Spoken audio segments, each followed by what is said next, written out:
Hello, I'm Victor Yalom, and I'm here today with Irvin Yalom, psychiatrist, author, and my father. My son. You've just written a new novel, The Spinoza Problem. Can you say a little bit about what that is? Well, it's a novel of ideas about Spinoza, also meant to be a teaching novel for therapists as well.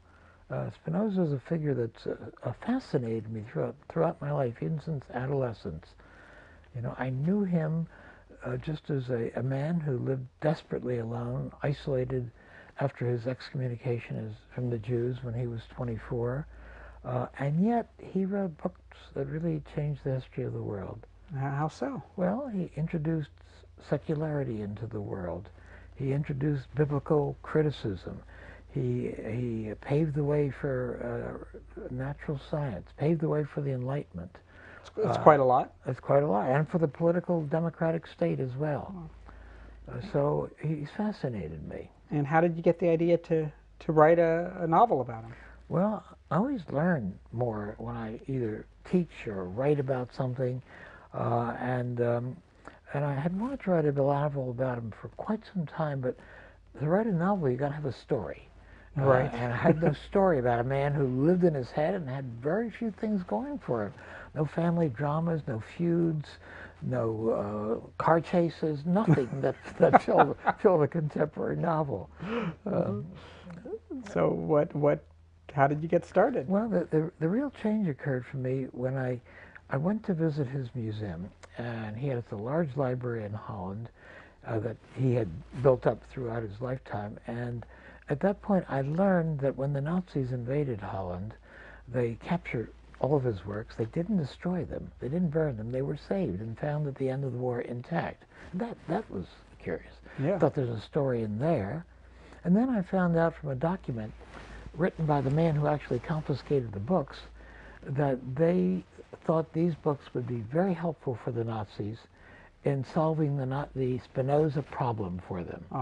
And the whole book hinges on that sentence, you know, that's in a Nuremberg document. You can find it on the web. So without giving away the whole punchline, can you say what the Spinoza problem is? Well, without giving away too much, you know, the Germans, of course, despised the Jews, thought they were inferior, thought they were parasitic, thought they should be exterminated. And yet, at the same time, the Nazis really revered the great German thinkers, the thinkers like Goethe and Hegel and Schelling and Schiller, all these men that the Nazis revered, and they all revered Spinoza. That's a big problem. That was a problem for the Nazis. That's a problem for the Nazis, right? Well, and that problem is woven throughout the threads of this novel. Right. Well, I've had the pleasure of reading it, and you very creatively have two alternating storylines, one about Spinoza and the second about Rosenberg, the major Nazi ideologue, the one who was the editor of the major Nazi newspaper, and wrote the philosophy that really was underneath the idea of why the Jews should be exterminated. Right, and your other philosophical novels about Nietzsche and Schopenhauer, both, and all of your writings have themes of psychotherapy explicitly in them. And this book is a little different in that there are deep conversations going on, not all of them psychotherapeutic. It is a little different. I didn't start this book saying I want to teach about group therapy or teach about how much the therapist reveals himself, like in lying on the couch.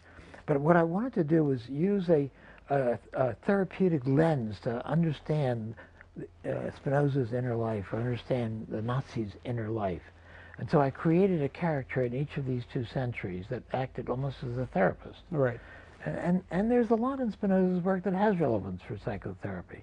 So that's what I was after in that. Good. Well, I think it's an interesting read for anyone interested in the world. All my children like it. Interested in ideas, and for the many psychotherapists who've enjoyed reading both your professional books and your works of fiction. Thank you. Good. Nice talking about it with you.